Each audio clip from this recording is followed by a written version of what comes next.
Hey folks, Josh here. First off, apologies for the delay. I had some unavoidable family events happen over the weekend, which prevented me from getting this episode out on time. That said, we will not be releasing a normal episode of What's in the Rift this holiday weekend for a variety of reasons. First and foremost, we are preparing for the final 2 episodes of the first season of Wireland Ranch here at Gas Station Drugs. If you are unfamiliar with Wireland Ranch, first, shame on you. Second, please go check it out. It is a wonderful show produced by a wonderful person who is a cast member on this show. You may know him as Tosca. The rest of the world knows him as Joseph. The second reason is that we will be bringing you an episode with our system's lead designer, Cam Banks. So definitely still content to bring you, just not a fully fledged episode of What's in the Rift. Those things are surprisingly kind of time consuming to put together. So we are giving ourselves a little bit of leeway to make sure that we have a solid episode for you when it is ready. All right. That's enough of me blabbering. I'll, I guess, start the show so you can hear a whole bunch more of me blabbing. Without further ado, here is Riffin on the Rift. Now, everybody improvise what we just said before we turn this on. Oh, God. The part about dead naming our family members or the secret gospels of the Bible? Which part? We're on the speed run to get canceled here. Is that what's happening? Or me badgering my sister about having children. Welcome to Riffin on the Rift, an infrequent and often unscheduled companion podcast to What's in the Rift.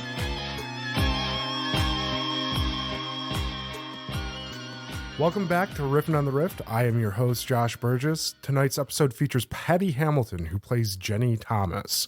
From the cast of What's in the Rift, we have Yolandi Hamilton, Ryan Daler, Grayson Stam, and Joseph Rutledge. So let's kick things off. Patty, why don't you tell me a little bit about the world from which Jenny hails? So Jenny is from a world or a universe that is very similar to our own, except for the fact that Dr. Seuss is really the reigning franchise company, if you will, that has taken the place of what Disney is in our world. So instead of Mickey Mouse and Donald Duck and all that, we have the Lorax and Horton and characters like that in their place. Is that my understanding? Yes, absolutely. So things like Disney World, Disney on Ice, the Marvel franchise, how Disney's taken over Star Wars, like all of that never happened. Most of them continued on the way they would have, or have sort of a Dr. Seuss twist to them, like Seussical on Ice. Does Disney exist at all? It does, but only very minorly. So you had kind of the original, like Mickey Mouse Steamboat cartoons, a story here and there, but nothing near the powerhouse that they are now. So Disney really got its start as kind of being like the premier animated feature draw at a time where animation was not a nascent industry, but one that was just coming into its own. I believe it was Snow White and the Seven Dwarfs that was the first feature-length Disney movie, and it kind of kicked off an American tradition almost of children's movies animated as a yearly feature that would come out, and Disney's been producing those since the 40s, really. Right. What is different there? Did Snow White just never come out? Was it instead, because that... help me on my timelines here, but I don't know exactly when Timothy Geisel wrote the first Dr. Seuss book. The first one? I don't know when the first one was. Hold on. First Dr. Seuss. 1937. 37, which is the same year as Snow White. That works out very well. I did not plan that. So yeah, basically what happened in Jenny's world is both of these came out. They both started as books. Both went to kind of that filmography, and Snow White just didn't really stick. People thought it was weird that there was this weird poison apple and all these short people in the woods. No offense, Blanche. And she's talking to animals, and it just didn't really stick the way that it did in our world. So Disney kind of had like a little bit, and then they didn't really pick up from there. So did it get produced then? Like there was still a Disney... There was a Snow White, yeah. But to think it happened on Mulberry Street took off instead? Exactly. And from there, the whole Seuss empire, as it is in Jenny's world, is really what came to be from that. So I think one of the interesting things about Dr. Seuss is the surreptitious messaging in his stories. We talked about this a little bit before the episode started, that a lot of his stories are analogous to real life events and carry some kind of like moral messaging to them. Is that different with like a huge amount of success beyond what Dr. Seuss saw in his lifetime? Did that message get corrupted at all by the level of success that was in our reality only afforded to Disney? It did, in a way. Again, similar to how Disney has that same sometimes sketchy messaging, especially in the older movies. You do have kind of those underlying tones that maybe aren't so savory by today's standards as opposed to back in the 40s. And it was the same with Dr. Seuss, right? But as time has gone on, people have sort of grabbed on to different bits and pieces to kind of, I don't want to say create the narrative they want, but to create the narrative that they want, kind of like Disney, right? Because we see, oh, we want the knight in shining armor and my prince is going to come save me. And really that underlying message is that, you know, women are weak and have to be saved. But it's very similar in that regard because, yes, Dr. Seuss had some questionable undertones, but society morphed it to teach the life lessons that they value in today's day and age. So a while back, I had come across a rather interesting article that laid out a pretty compelling argument that Disney is directly responsible for the glut of magical thinking that plagues America. Does that look different in a world without Disney? Does that type of magical thinking persist, or is there like a different psychic deficiency that grazes the population? No, so that whole sort of fairy tale idea, because I know what you're saying, you know, as a little girl, you plan your wedding and you're going to go to college and meet your dream boyfriend and you'll date for 3 years and then get married and have, you know, da-da-da-da-da. You have it all planned out exactly. And you kind of get these formulaic ideas from all of these repetitive stories where the princess finds her Prince Charming so easily just by being attacked by some witch with an apple or something like that. In the Seuss universe, it's much more of a whimsical thing. All right. Bear with me for a bit of a follow-up to that then. A lot of what I'm trying to do with What's in the Rift is tell a story about storytelling and storytelling's importance in the world. There's a concept of historical truth versus narrative truth, and how narrative truth tends to win out because narrative truth fits the patterns of storytelling that we are familiar with. So it may not be the most accurate retelling of things, but if it tells a good story, then people are more willing to accept that. So in our heads, and this is very true, especially in people that study how people remember things, people will tend to remember things in a way that makes sense narratively rather than may make sense historically. Meaning that our brains favor something that follows a narrative logic versus something that is factually accurate.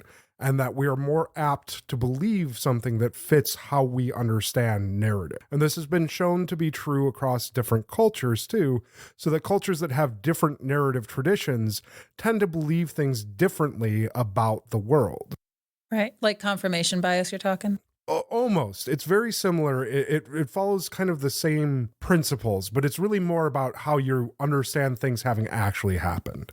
This is true for societies all across the world. Like the way that we tell stories about World War II is very much in the same kind of like epic struggle that Lord of the Rings or other Western classics or epics are told. That idea of the victor tells the story. Yes, not just tells the story, but we tend to frame history in the same way that we frame our fiction stories. And so if we have an entirely different basis for what narrative is in your world, how does that affect how people interact with history? Many of the Dr. Seuss books don't really have like a clear bad guy, right? Like some of them do. Some of them are kind of gray area. but a lot of them are just, shenanigans.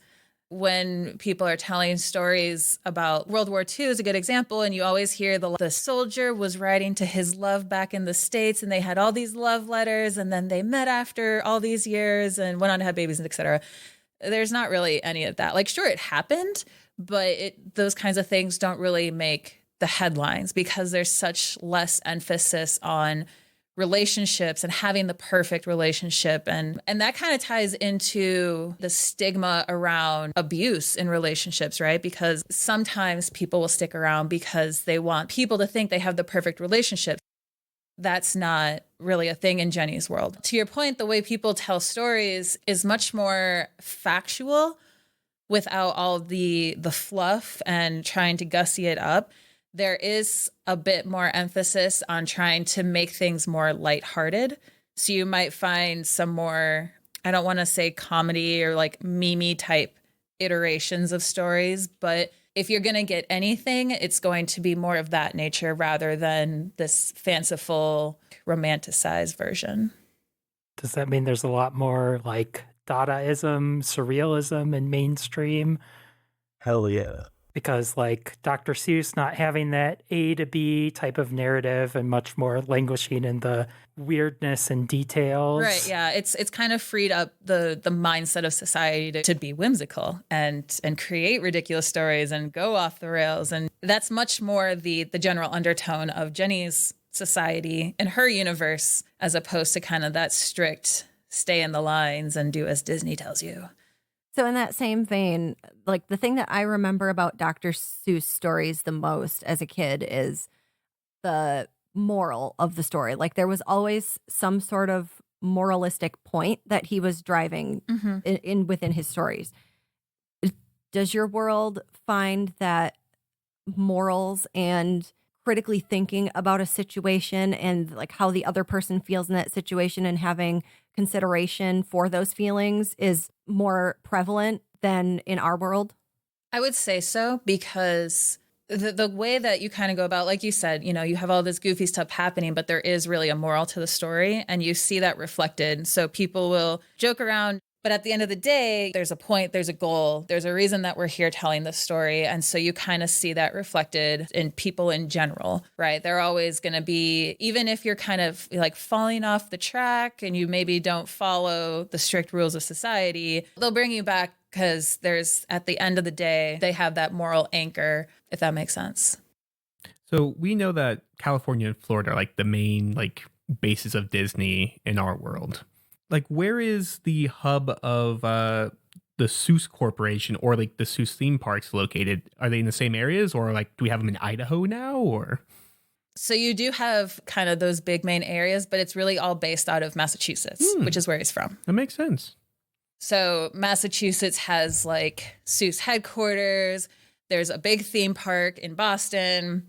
And it's like a whole thing. Massachusetts is very Seuss oriented. And Boston is actually, you know how Orlando is kind of very Disney oriented? Boston is very Seuss oriented. Not to ruin the mood here or anything, but we're going to steer the conversation here a little bit more towards Jenny's background. While your world honestly sounds pretty nice, Jenny has some personal tragedy in her past. Do you want to let our audience in on that? I don't know if you guys remember when I described her, but she has, long sleeves, her legs are all covered and everything like that, even though it is unseasonably warm in Florida. Yep, I brought it back. You happy with that? But this is due to a tragedy from when she was a kid, like single digits. Her dad was a scientist and he was at home doing some experiment and he actually started a house fire. In this house fire, Jenny's mom passed away and she almost did. She didn't. She has burns all over her body, which is why she keeps her skin covered. And we'll talk a little bit more about who your father is when we get to your character sheet, but how did that shape Jenny's own personal development? It had a really big impact. So first and foremost, she doesn't blame her dad for what happened. So they still have a very good relationship. Jenny, however, she's very quiet and shy to begin with.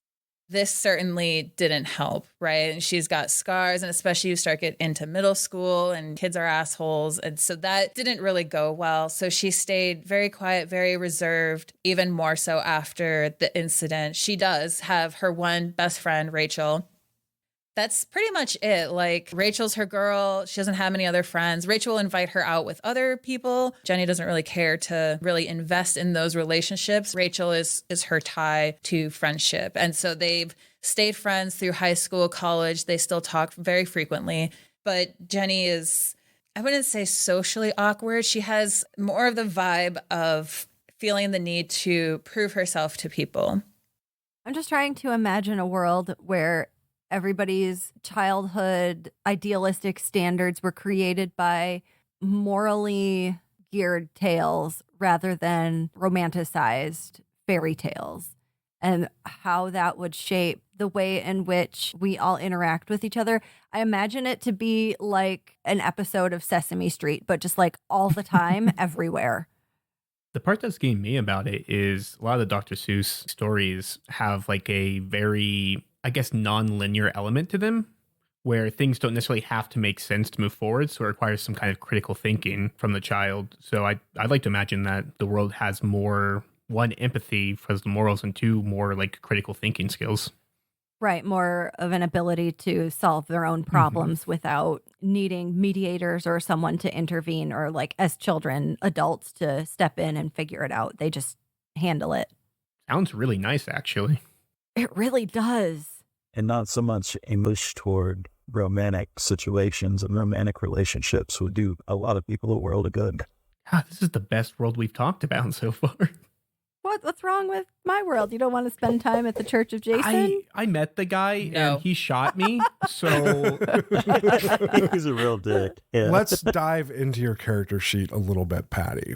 I've got Jenny Thomas pulled up right now. Let's cover your distinctions first. I have witnessed to the weird, flirted with death, and rolling on the wheel of life. Can you explain those to me? Sure. So the first one, witness to the weird. I guess I didn't really explain this part. So Jenny in college at one point was going through boxes in the attic, and she found a newspaper clipping that talked about the funeral services for her mother as well as herself, implying that she had also passed. Obviously, that was a shock to her as she was sitting there reading it, and she got scared, of course. I mean, what else? How else would you react to that?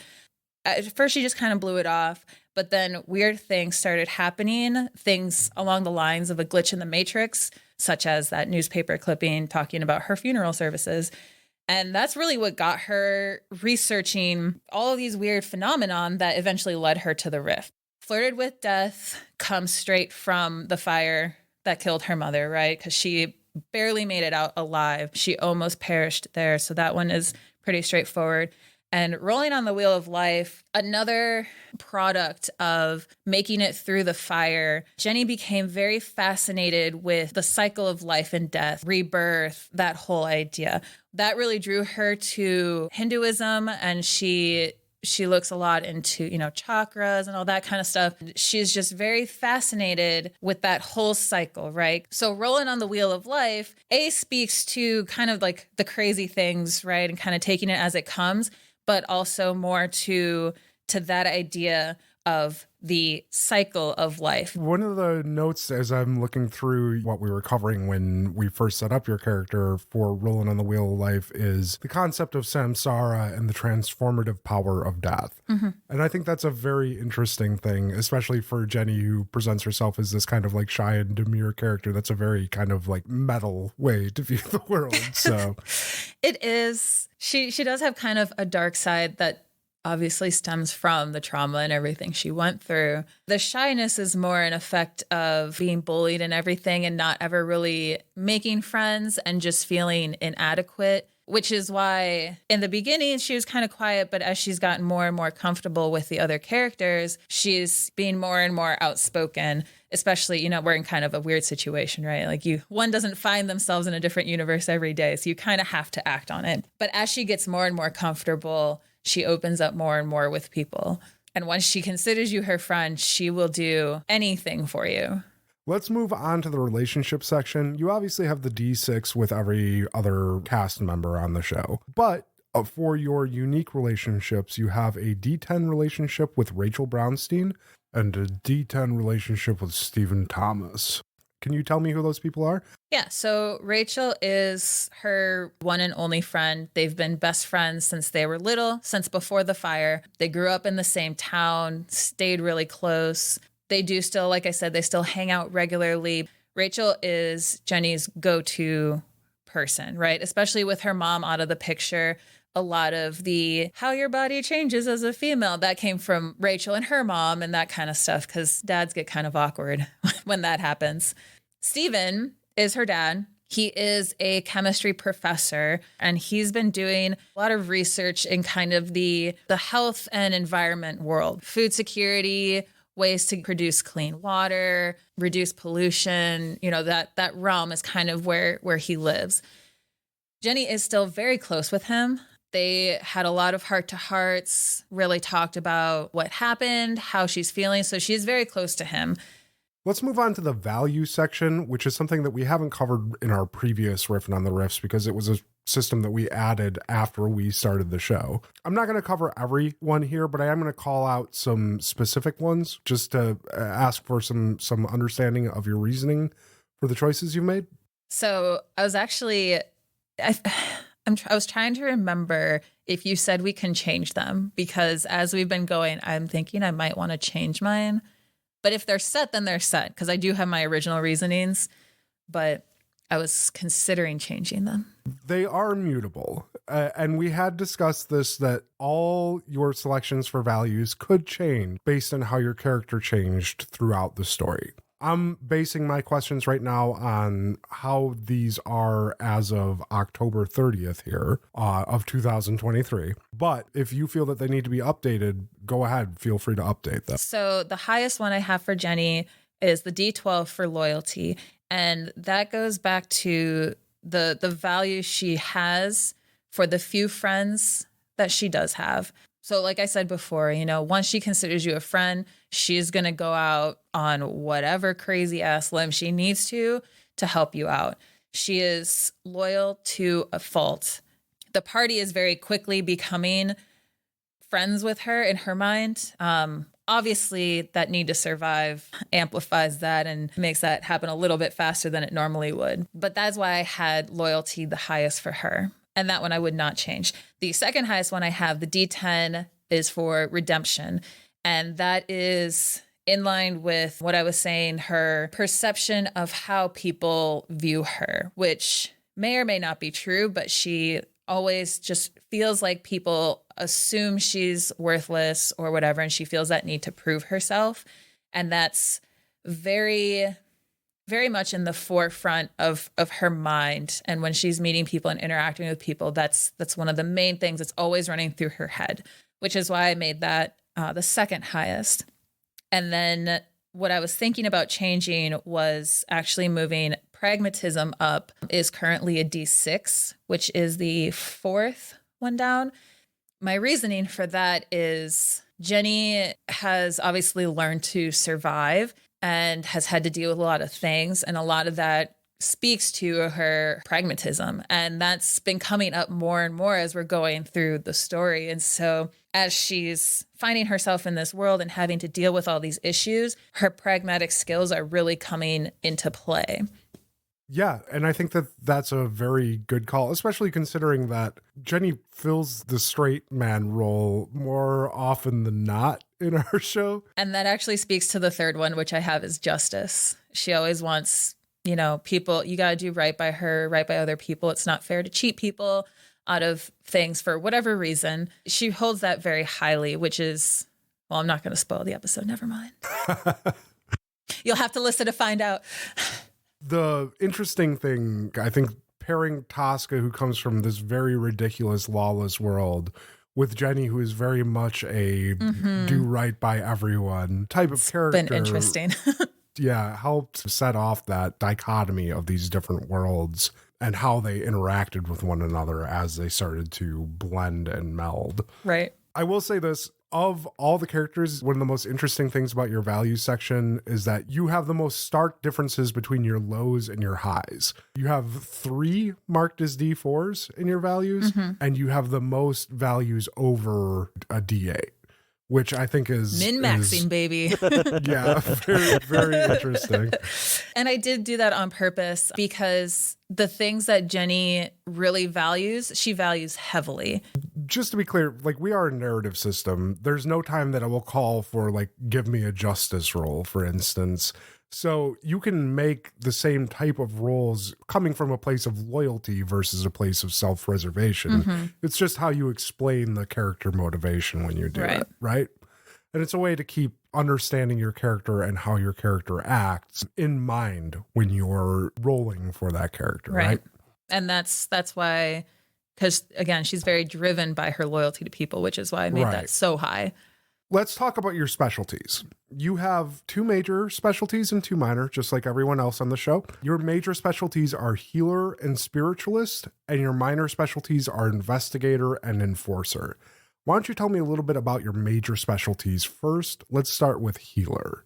All right. So I picked healer as one of Jenny's major specialties because having grown up with the scarring and the injuries from the fire, she got very good at first aid, learning how to help kids on the playground, that kind of thing. Again, trying to prove her worth, being helpful and everything else. Over the years, she's really kind of got this knack for just like your basic first aid. She's not a doctor by any means like Jackie is, but she's definitely very well versed in first aid. Like if there was a car accident, she'd be able to run in and help out in any way, which is why I picked the healer trait, because not only does she have these skills, but again, if someone she cares for is in trouble, she's going to do whatever she can to enact those skills and help them. The second one, spiritualist, goes back to the life-death cycle and her fascination with death and rebirth.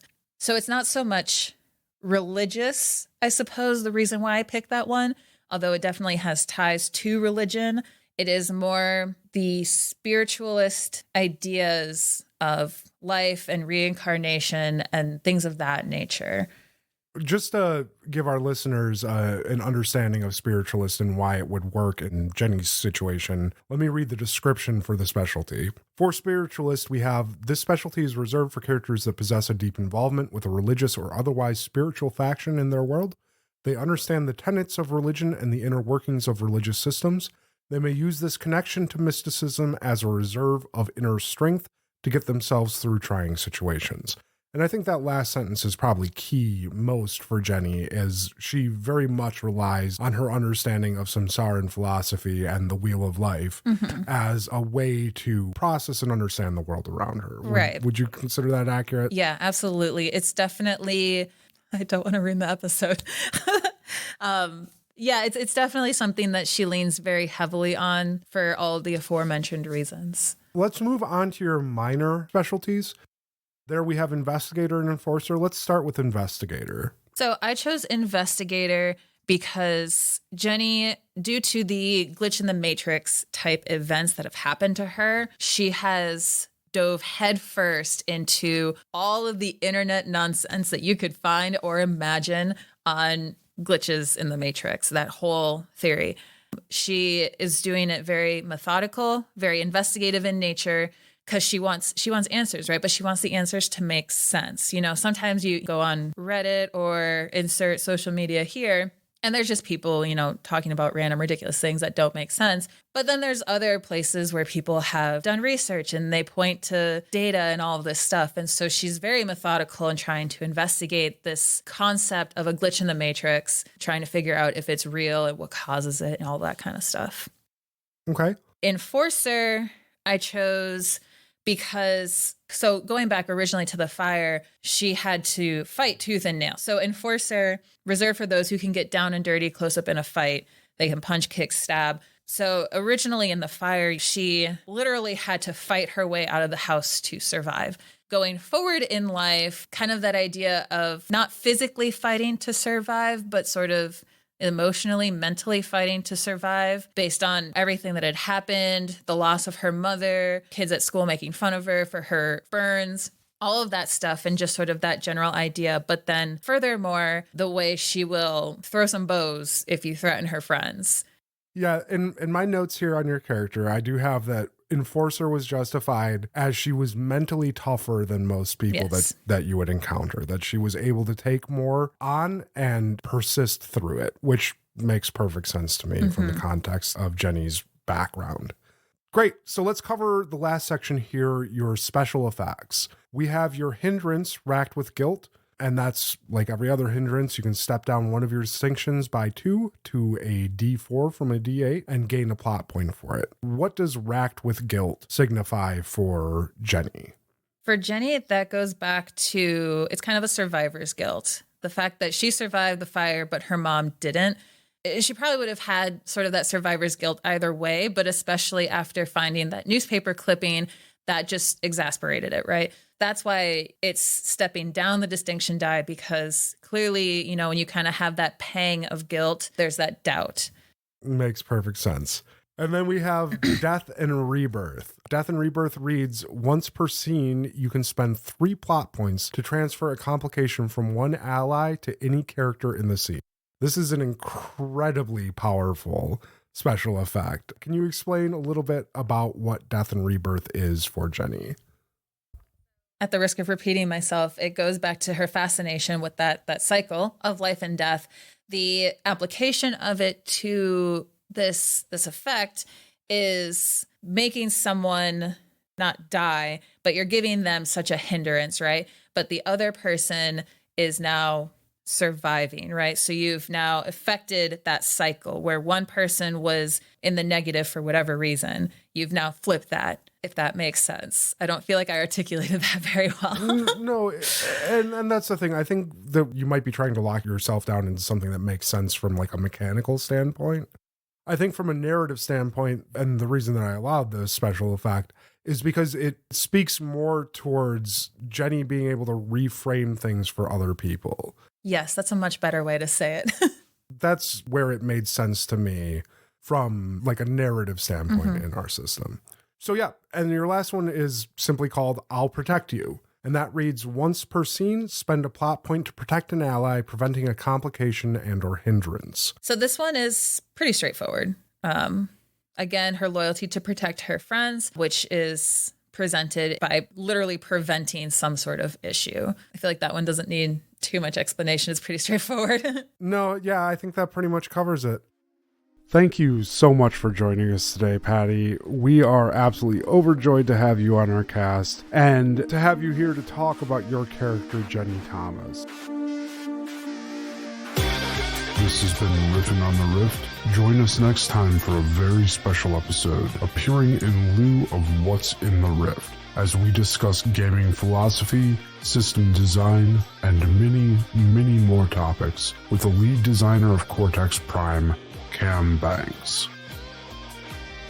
Thank you, and bye.